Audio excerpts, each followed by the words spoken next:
Hi, my name is LaBelle Romaine. I'm one of the nurse recruiters here at City of Hope. We'd like to welcome you to our tweet chat this afternoon.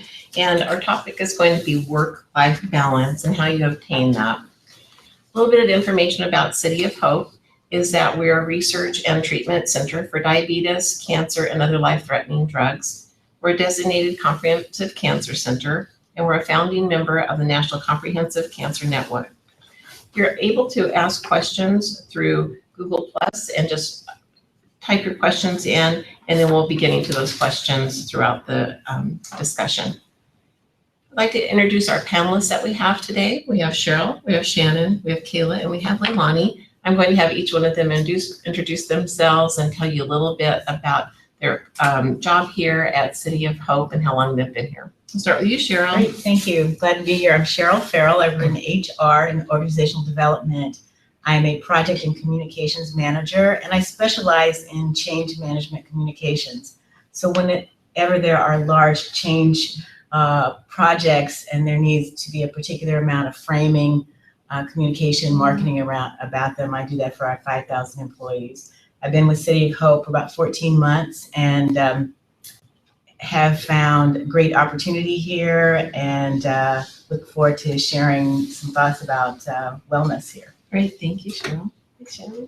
Hi, my name is Shannon Martin, and I am the clinical nurse manager for pediatrics. I'm inpatient and outpatient. I've been at City of Hope for almost 10 years, and I look forward also to talking about work-life balance, because sometimes you could have high stress, but there's different ways that you can manage it, and so we'll kind of talk about that today. And my name is Kayla Hernandez, and I'm a clinical recruiter. I started 2 months ago, and I do the outpatient services. I really enjoy recruiting for nurses that have such a wonderful duty to do here. And so I'm happy to be enjoying the team. And I'm Leilani Pataxel. I'm one of the nurse recruiters here at City of Hope, and I recruit mainly the inpatient areas for BMT, medical oncology, surgical oncology, and hematology. Great, thank you all. Some of the topics that we'll be talking about today, are life with school and family, what it means to be the perfect parent, time management, City of Hope wellness, and the events we have for families. So before we begin our discussion, if you're watching us on Google+, you can submit your questions through the Q&A app. If you're viewing the broadcast on YouTube, annotations are available on the video. The annotations will point you to the Hangout on-air page with the Q&A app. And if you're joining us on Twitter, make sure you add #NursesForHope to your tweets and your questions. So we'll go ahead and begin our panel discussion. The first one we'll talk about is, what does it mean to be a perfect parent? And did you have to sacrifice something important for your career, your children's lives, family events, or personal or social life for your career? So I'm going to start with you, Cheryl. I think this idea of a perfect parent kind of sets us up for failure, because that means there's this ideal, what it means to be parenting. I think it's more about finding your new normal. Whatever the circumstances are presented to you, how do you make sure that everyone's needs are met given those challenges? But if we're trying to set a particular standard of what perfect means, we're just not going to make it. I do have an interesting side story. I have been around a few years, as you can tell, and I've had a few jobs, and one of them was in the entertainment industry. I had to travel around the world when my children were young. One was 3 at the time, the other was 9. And they saw me more on television than they did at home. So you can imagine a 3-year-old going to preschool saying, "I saw mommy on TV last night." But we made our a ritual of coming together through, we didn't have FaceTime at the time, but we would find places to have video chats as a family. We would celebrate birthdays, sometimes on airplanes. And that's a really rich experience for them to talk about now that they're in, one is at NYU and one's in law school. Wow. So it's just this idea of finding out, kind of having fun with it, but creating your own normal. That's great. How about you, Shannon?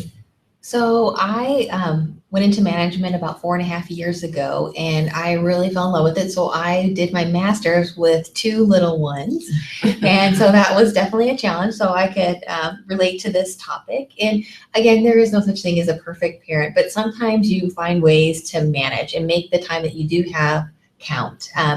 So a lot of times I would work full time. I would come home and we'd have dinner together. We'd do their homework together. I'd tuck them in, put them to bed, and then that's when I would start doing work. So working on my papers, my 10-page papers, and doing my research or getting up early. So I actually made sacrifices myself to, making sure that the time that we had together, that really counted. That's great. Wow. Yeah, well, I've been doing what I do for a long time. And I remember when I got started, I spent, 10, 12-hour days and didn't get to see the kids till they were, sometimes would get home and they had already done their homework. So for me was having to read a story to them and at the end of the day, tell them and ask them actually how much I loved them and then how I showed them I love them. And that was very important for me to hear what they had to say. But also, just getting away and forcing myself to take time off, although I had time, vacation time and everything, it was hard to take the time off because when I came back to work, I had to, work so much harder to make up that time.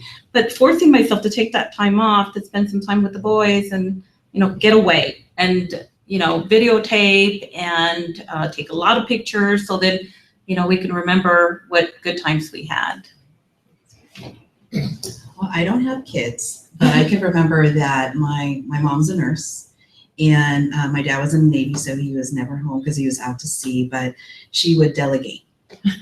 So because I was the oldest in the family, she delegated me to have the responsibilities to manage my brother and my little sister. And it was tough because my parent wasn't there, but my mom always made sure that, she's doing this so that way we have food on the table, we have a roof over our heads.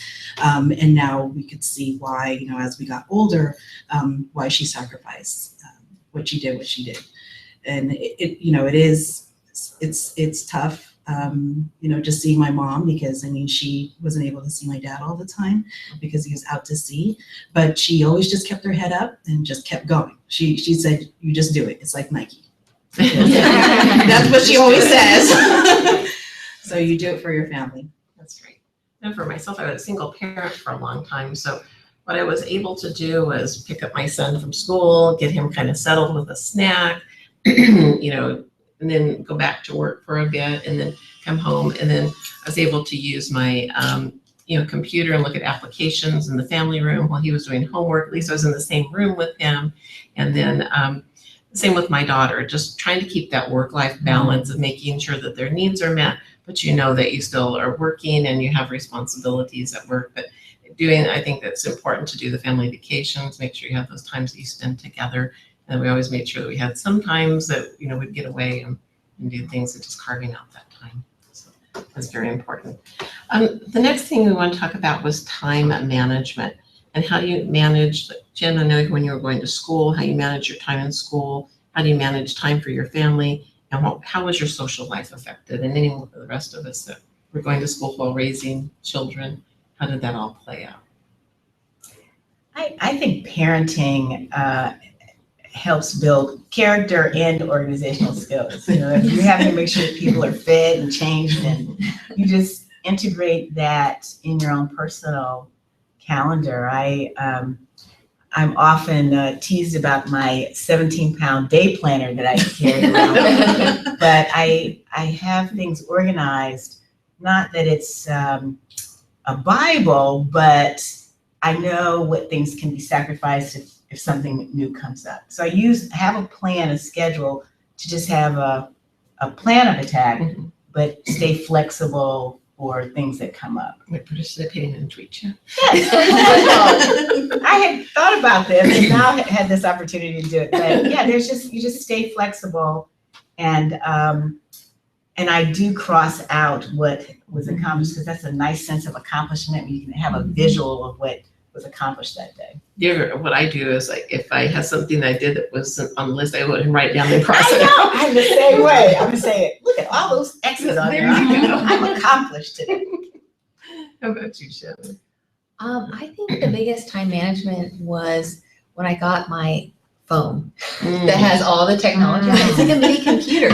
I know, it was kind of funny. I was a late adopter, even though, I don't know, I just was like, oh, it's so impersonal to text and email and everybody's always on their phone. But that is such like a key element for time management. You have 5 minutes because you show up early for a meeting if you do, and you can text, you can email, you can do all kinds of things and take care of some of your to-do list right on your phone. Let's say you're at a child's ball game and you're like, okay, I can take care of this really quick while they're sitting on the bench. So I don't know, I think a phone is very helpful in like kind of managing your time and getting a lot done. Especially in my role as the nurse manager, new things pop up all the time. So you have to be very flexible. You have to be able to use all the time very wisely. I've even learned that through technology. I'm able to sense my family, like something's not right with them. They're not texting them. You think that with technology, you would be able to sense those things. It's like, I think something's wrong, just the way they're responding. It's like that tweet per hour ratio is down. Yeah, it's kind of down. Are you okay today? But along with technology with your family, it keeps the coordination. So like, okay, who's picking up today to make sure kids don't get left places? Well, like we did when we were kids. Okay, got left at church, everybody left. They can pick up the dry cleaning, but they forgot to pick you up at school, right? Exactly. What's up with that? So, you text, okay, oh, you're picking up, or I'm picking up, or who's cooking, who's picking up dinner, who's cooking. So, yeah. It sounds like technology is important. And also, I think we talked a lot about in our family that when we used to have dinners, like everyone was making things from scratch. And now when we have family dinners, because everyone's working, things might be picked up on the way at the store, but at least we're spending that time together. Exactly. It's not about someone is slaving in the kitchen for hours and hours and hours, but it's about having that time together and enjoying the time together. So, picking up dinner and not feeling guilty about it was it took me a long time to get used to that. It's okay that it's about, would I rather spend 2 hours in the kitchen getting dinner ready and not spend time with my kids, or pick something up on the way and we can have a nice dinner together, everyone's fed, and then get homework done. What about you, Kayla, anything? Well, back then I didn't have anything. We didn't have anything like, like we could calendar and email everybody or text everybody. I had this huge calendar in the kitchen, and if it was a kid's time to go to piano lesson, it was on there. If it was choir, it was on there. Anything we needed to do, it was on there. Very visual. So that really helped me to keep organized. But it was having to be on top of it also with I had boys. Yeah. So keeping a calendar is important. Yeah, I know a lot of calendar. families share the iCloud calendar that you can put something on somebody else's calendar, and then you can all see each other's calendar. It's all synced together. So, with you, Leilani? For my mom, she would give me a report like the day before to say, okay, this is our plan. This is our game plan for tomorrow. Make sure Joey eats, and then you get home. And she was very like detail oriented. And then again, she had the check mark, like nurse's notes check. So, and then at the end of the day, then at least she saw, okay, everything's been taken care of. But I'm like on the couch, like, oh my gosh, I think meal planning is important too. Remember, I would cook on Sunday, just cook almost the meals for the whole week. So it's not coming home and having to prepare something. Like we barbecue chicken, use it for chicken one night, use it for, fajitas another night, use it, just a lot of planning, having clothes laid out the night before, so not looking for socks in the morning when everyone's frantic to do. And also being in a carpool, I think, helps a lot too. Yeah. When you can participate with other moms or other parents with the carpool. It's helpful. Okay, guys. City of Hope has a variety of things that we do for our employees that kind of bring that work-life balance. And we have Bring Your Child to Work Day every May, and it allows children to hear about careers in healthcare. We do a variety of fun activities for them that they can participate and learn about healthcare. And that sort of brings your child into your world and letting you know what you do and how you do it, and hopefully get them interested in healthcare. Leilani was going to talk about our employee assistance program. So we do have an employee assistance program, which is provided through Horizon Health. And the employee assistance program, EAP, is a confidential program that's available to City of Hope employees and their dependents. And the cost of the program is paid by City of Hope. So the different things that they do offer is stress management, balancing work and family life, resolving conflict, managing relationships, also daycare and elder care referrals, which is huge, parenting skills, managing finances, depression, and grief counseling. So it's a great benefit that we have here at City of Hope. Great. And then we were going to have Kayla talk about our wellness program here at City of Hope. Yes, the City of Hope is committed to the overall well-being of the employees, and we have once a week farmers market that comes in. So not only do they have delicious pizza and the most delicious tamales I've had, they also, if you want to be, shop a little bit during your lunchtime, you can do that. Have a little shop therapy there. You can do that. We also have Zumba and yoga, kickboxing classes. Meditation classes, healthy food choices in the cafeteria and the vending machines. And I think you talked a little bit about tuition reimbursement. And we also have a diversity and inclusion resources groups. Great. Every January we have Learning Development, Professional Development Week, and I'm going to have Cheryl share about that amazing week of what you guys do. Thank you. Learning and Professional Development Week, fondly known as LPDW, is a week-long series of classes. We had over 90 classes that are free to all of our employees, and they can come out and learn anything from the latest scientific breakthroughs to stress and relaxation courses and everything in between. I actually was the speaker at a business writing seminar. And so if there are any tips or skills or information that employees want to learn, they are given permission to go during work hours and attend these classes. It's wildly popular. We have some amazing speakers, actually internationally known as speakers that could come and do some of our keynotes. So it's really one of the best benefits if you talk about being at City of Hope that I can think of. I really enjoy it. It's great. Everyone enjoys it. It's an amazing week. And all that you guys do to get us organized is great too. Okay. Anything else any of you wanted to share about work-life balance, how you achieve it? I admire that wellness for the employee is part of our strategic plan. It's this one of our people and culture pillars for the way the organization is run. So it's one thing to do it for our patients, but I see it tangibly in how it applies to our employees.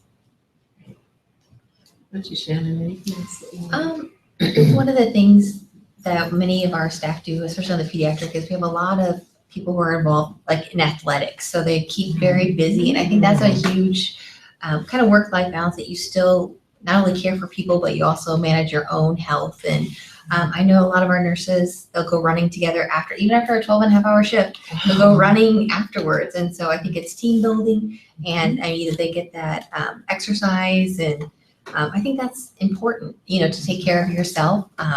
And it gives you a better perspective when you come back to work.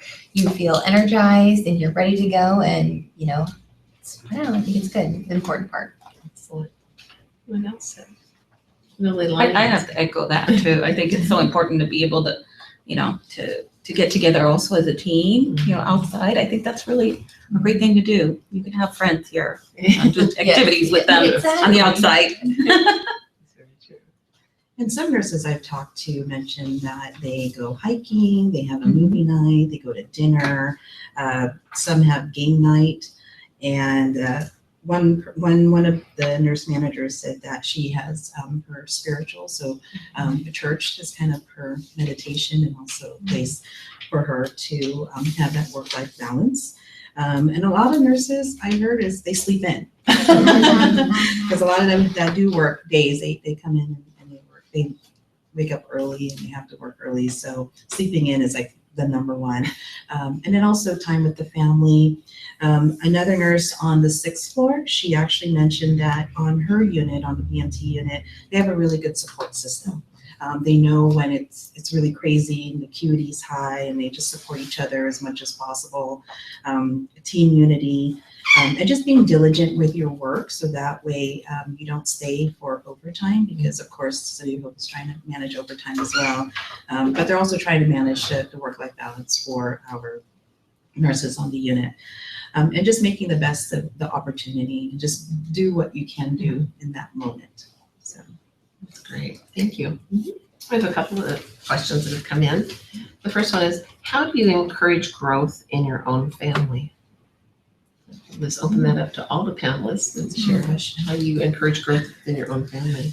I think modeling the way has been the most interesting thing I've seen. My kids are older now, and I thought I was having this very prescriptive way of developing and growing, and had no idea they were watching my behavior, what my volunteer activities were, what things I was doing, and looked up and found they were doing something similar in their own way. You know, and they would never give me credit, of course. You know, they're off doing these volunteer projects. So I think what you want others to learn from you is often in how you conduct yourself. It's not necessarily writing out an outline or a curriculum. That's important. That structure is important, but it's how you live is how they will find as good or bad. That's great. So your example. And by example. That's great. Anyone else have anything about how you encourage growth in your own family?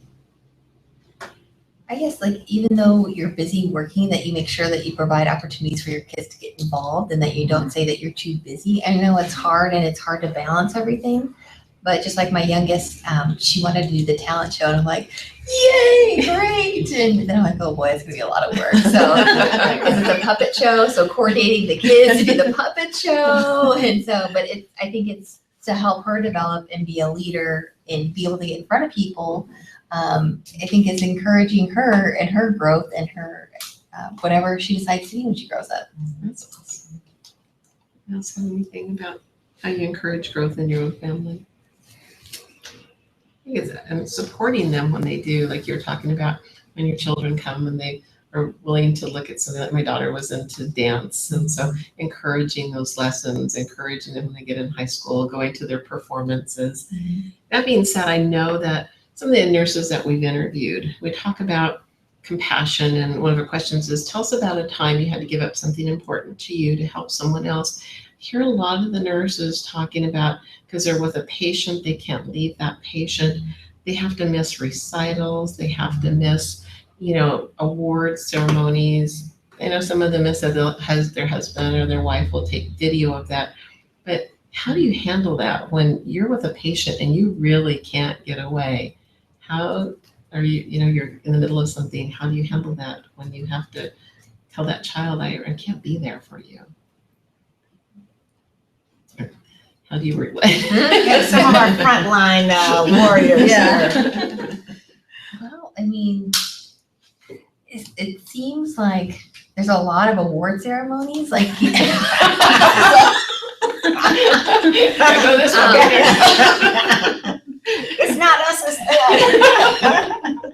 no, we try to make it a point where one of us is, there, Yes. one can't make it, and explaining. And I think that, when both parents work, it is hard to make every single one. I think even if you don't work, it's hard to make it to every single one.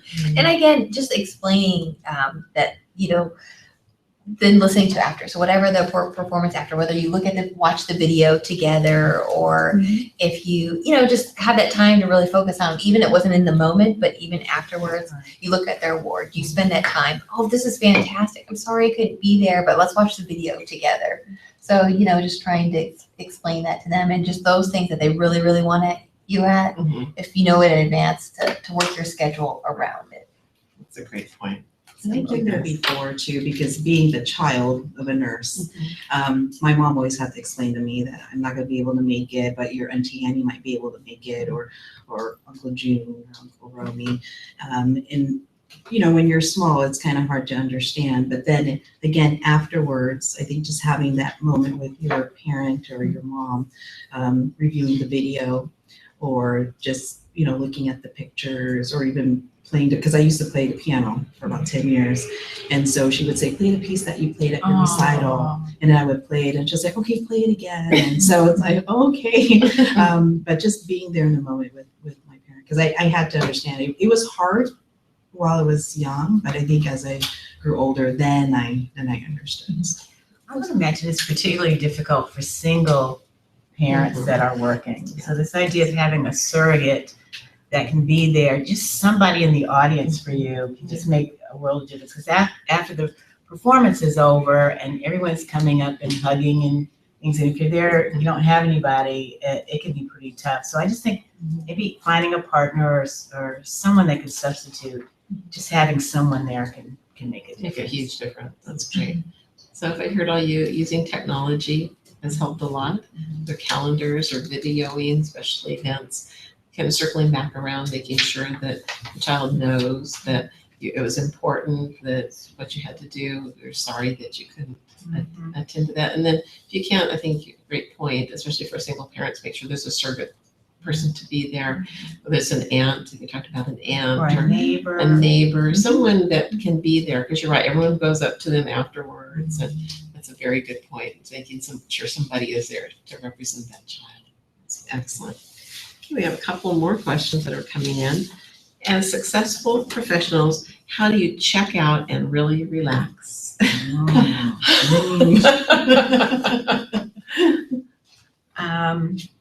I find a spiritual center for me. I mean, I don't necessarily want to advocate, a particular religion, but I do find that's where I can connect with a calmer time. If I don't have that time to hear myself think, I'm repeating what I'm hearing elsewhere. I need to hear my voice. And I think it's so important to recharge and doing whatever that is that recharges you. For extroverts, recharging means going to, an amusement park. For introverts, it's long walks on the beach or at the park or whatever it is. Just quiet in your room. And it doesn't take that much time, like 20 minutes sometimes can just make all the difference in the middle of the day. Right. This last weekend, I was forced to check out. Oh, first of all, my husband and I went to Catalina for our anniversary and my birthday, and my boss said, I want you to check out. I have a real hard time doing that. Well, I ended up forgetting the chargers for both my work phone and my personal phone. That'll do it. I did not have access to anything. Then I got home, I thought, okay, I'll work from home. I had forgotten the cord that goes to my computer and my battery was dead. So sometimes you're forced to check out, and it's like I did survive and work survived. It was still there when I got there Monday morning. Maybe that was a subconscious way of doing it. Accidentally got my cord. And I covered for LaBelle, so I begged her to please check out, and she did check out. And then also I did attend, I actually went on vacation a couple weeks ago, and LaBelle was covering for me, and it was hard for me to check out for the last few days because we've been really busy trying to hire a lot of nurses here at City of Hope. But my husband said he's going to stop paying for the internet. So I had to check out. I had no communication whatsoever, so. It does make, I think technology can be our best friend and worst enemy. Yeah, true. And, it's just interesting when you don't have access to it. You really do enjoy the people that are around you more. And I don't know. Sometimes you start borrowing other people's phones. It's like, can I borrow your phone and find out what's going on at the office? Right. I didn't go that far. I did miss taking pictures. Yeah. That was the part that I missed. Anyone else? How do you check out and really relax? What about you, Shannon? What do you do to relax? Oh, I like to have fun. All kinds of fun. So whether it's the kids' soccer games or we love adventure. So whether it's boating, hiking, any new thing that pops up, we're like, hey, let's do it. Concerts. So I don't know. I like to do fun things. I think I'd seen that fun side of you when we had the ONS conference and we had karaoke, and you were just having a great time. But I think that's good for us and our kids to see us being able to have fun. Yeah. And that was a lot of fun when we did the ONS at Disneyland and had it so that we could do the karaoke. Yes. And a lot of the nurses got up there, they were singing, dancing, having a great time. Great. And it's really good to kind of check out and just enjoy yourself. I know a lot of nurses that I asked this question to, and they actually said they sing and they dance and they perform. So that was also something that was up there in terms of relaxing and checking out. I think it's important to remember that we're not defined by our positions. We're whole individuals with interests, and to the extent that your employment can allow that part to come out, Right. you're just a better person for it. Very, very true. Agree with that. Okay, the next question is, I think this is addressed to you, Shannon. No pressure. Oh, okay. Okay, as a nursing major student, what is some advice you would give to someone who is managing work, school, family, and a social life? It is possible. Nothing I think it's just like prioritizing. So I think that's like, even when you graduate and when you're finished, you always have to prioritize. Especially in my role, things pop up all the time, and so I have to prioritize. Okay, what is my priority? What do I need to get done now? What can wait? So I think it's just priority, trying to manage it all. And sometimes you're not going to be perfect at everything, but it's okay, and just you do your best. And I think the biggest thing is, so many times we beat ourselves up. We're like, oh, I'm just not perfect enough, or I didn't do that right. But just, do your best, and trying to, especially if you're managing family, work, school, just do your best, and, just try to carve out time. So that's my advice.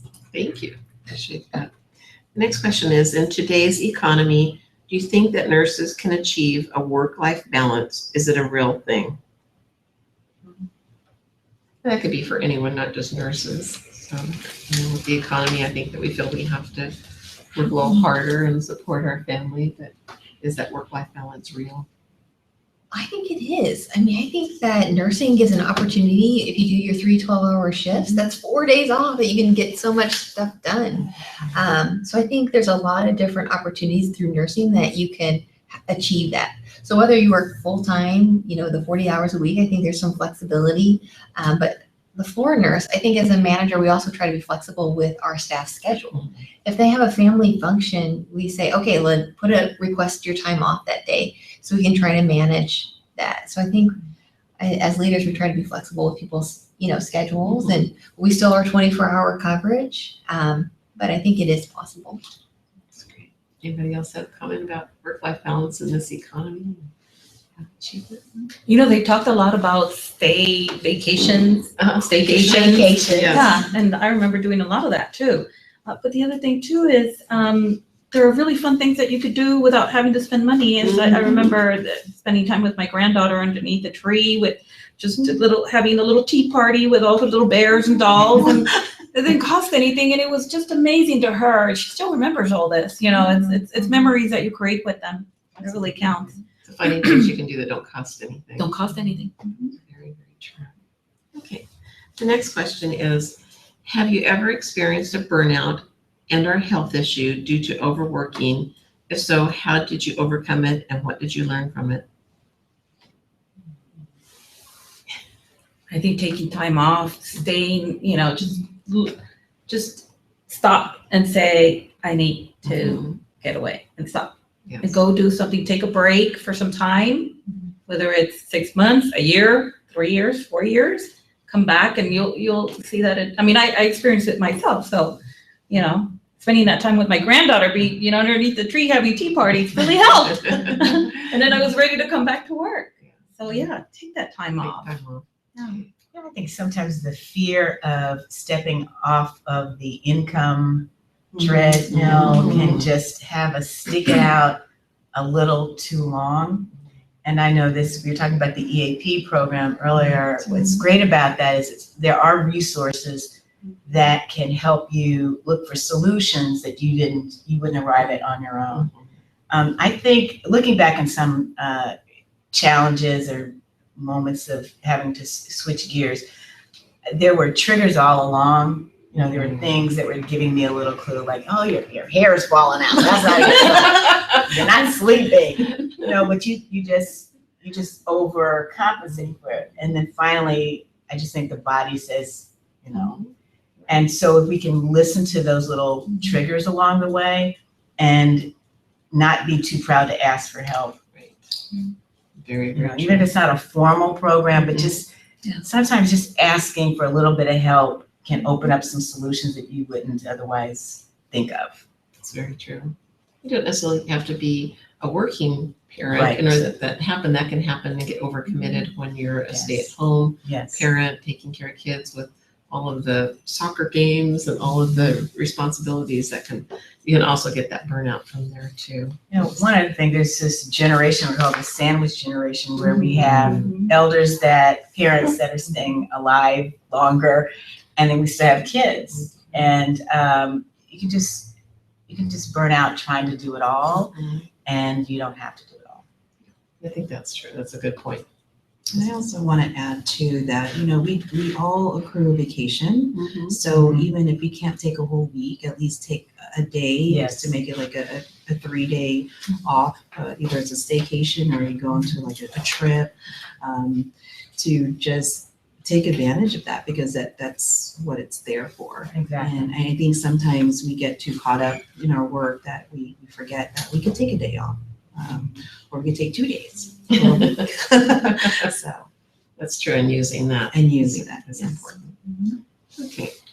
Next question is, how do you keep strong relationships both at work and at home? For my husband and I, we love to take walks after dinner in the evening, and we can have these wonderful conversations just walking, because you're walking side by side. We like to hike. We make sure that several times a year we take those little mini vacations, take a long weekend to, like I said, go to Catalina. We always add an adventure to our, wherever we go. Like we went ziplining this last time. Oh my word, that is a adventure. She was excited. Yeah, I checked out. Yeah, we're gonna go Whitewater River rafting. We try to add something adventurous, because that really gets you where you're not focused on work. You're so focused on, am I gonna fall? It really gets you in another realm. And I think that for us to add that adventure piece to our trips that we do, just gets us focused on that and away from work, has really helped me unplug and say, oh, this is fun. And I don't think about work at all when I'm doing those types of things, because you're so focused on what you're doing, whether it's hiking or anything like that. It's really fun to do things like that. I live 60 miles away from City Hall. You know I like this place. I like 120 miles a day. Oh my God. And as it would turn out, my husband works halfway there. So we carpool. I get the benefit of the carpooling. And early on, I thought, oh, we could have long, romantic conversations in the car. We share that time. He's down here doing his, his phone and things like that. But it is an hour each day that we are in the car together. Right. And it's enough. I have recently just thought, we have a nice little relationship. We don't talk a lot. But, you just, again, it gets back to this making your own normal. Yes. Find those connections where you can in whatever way you can, in healthy ways. That's what my husband does. And I do something similar. He works Huntington Memorial and takes a train. So a couple of nights a week, we call it our date night. And so I'll meet him at the train station. We'll have dinner while the traffic dies down. So nice. And we just really enjoy that time together. So that's our new normal. It's not coming home and fixing dinner and having that time a couple of nights a week. We both work late because we both have stressful jobs that need a lot of attention, but we're able to still spend that time together at night, Exactly. connecting and eating dinner together. And we really enjoy that. We look forward to our and you don't have to have old kids to have date night. Even if you have kids at home, that's when you have the sitter. Yes. And you still like you said, I gotta wait till I'm 100 years old to have a date night. No, have it now. That's true. Make that time. Anyone else? How do you keep your relationship strong both at home and at work? I used to have meet my husband for lunch. We used to work about 2 miles away from each other. And we used to do date lunches, lunch dates. And it was a lot of fun because we used to be able to talk about anything without the kids being around. So it's nice. And now that the kids are out of the house, when they're out, we have morning sessions. So if he gets up at 4:30 in the morning while he's shading, and we're having a conversation of how our day went or what plans we have or whatever it is. So it's nice to have that quiet time to be able to talk. I guess. I'm like you, Cheryl. When I used to work 3 miles from my house, now I work 30 miles from my house. And so it's like, well, how am I going to keep up the relationships? Like, with my mom, my mother-in-law, the kids, how am I going to do that? And my husband bought me a Bluetooth. So I'm driving, I'm talking on the Bluetooth to my mom or my mother-in-law, the kids. And it's like, and before I know it, I'm home, but I'm able to keep those relationships up and keep that communication, even though I'm driving a lot farther. So again, technology. And, as long as you don't mind people looking at you while you're talking, there's nobody else in the car, But I gave up worrying about that. They were doing it too. Anyone else have anything to say about how to keep strong relationships at home and at work? I know that we'll usually schedule a date night too. And because we were talking about technology, whoever is going to pick up the phone first pays for the dinner. So we just have that on the side. There you go. So that's great. With our kids, we try to have, our kids are older, but have a time with each one of the couples individually and each one of the grandkids. We do a lot with our grandkids. And just spending time with them. We take the grandkids out on an adventure once a month and take them on the train to the petting farm. And they'll still talk about that. Whenever we go by the train, they'll say, Papa, can we go on a big blue train, feed animals, please? It's feeding the ducks or things like that. But it's scheduling that time. It is. And the girls enjoy it because they're watching the kids and they have a date night with their husbands. So, is that great? Okay, the next question is, what's important to you? Exercise, time with your family, friendships, time alone, spiritual development, etc. I think the answer is yes. I think all of the above. All of the above. All of the above is very true. We were talking earlier about how to prioritize. You can do about 3 of those things in one. Oh, yeah. You can run and pray and have your music on. On the drive, do your prayer. I just think what's important will bubble to the top. You'll make a way for what matters to you. Right. And so because we don't have the luxury of 8 hours to do one thing, figure out how you can layer it in. I think you mentioned earlier about walking and hiking during after work. How cool is that? Pack your sneakers with you and you don't have to go to a gym. You'll have it right here. We do have a fitness center. We do have a fitness center. We do have a fitness center, City Vote. So that way you can incorporate it while you're working, in your work. Okay. The next question is, I'm a nurse contemplating going back to school with work and children. What should I do? Please advise. No pressure. Shannon, No right pressure, here. Shannon. Look at the mic here. So I think when you're in nursing, I think it's neat when you have the opportunity to grow and go back to school. Yes. So being career focused, it really helps you when you're going, you're learning and you're growing and you're building yourself. And yes, it's with your family, but having your kids watch you to go back to school is amazing. My kids are now 7 and 9, but they were like 5 and how old were they? Like 5 and 7 at the time.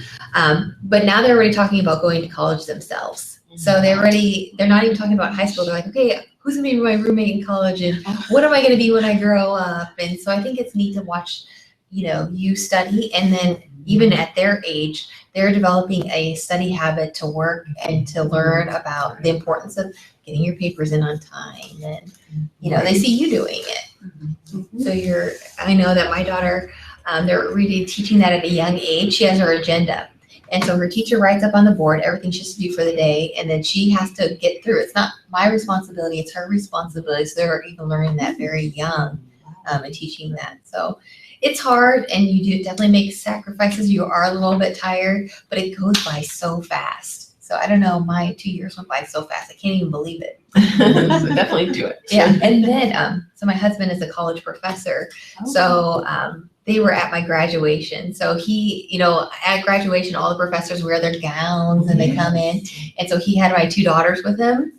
And so they got to sit with all the professors and they were hooting and hollering. So it was a neat time when you graduate, an accomplishment. Wow. Very way to celebrate. Yeah, it was. It's wonderful. Okay, anyone else have anything? Our sessions we do here at City of Hope for the tweet chats are done on the fourth Thursday of every month at 3:00 Pacific Standard Time. And if you missed the original session, our recordings, or you want to refer someone to one of the recordings, they're available on YouTube.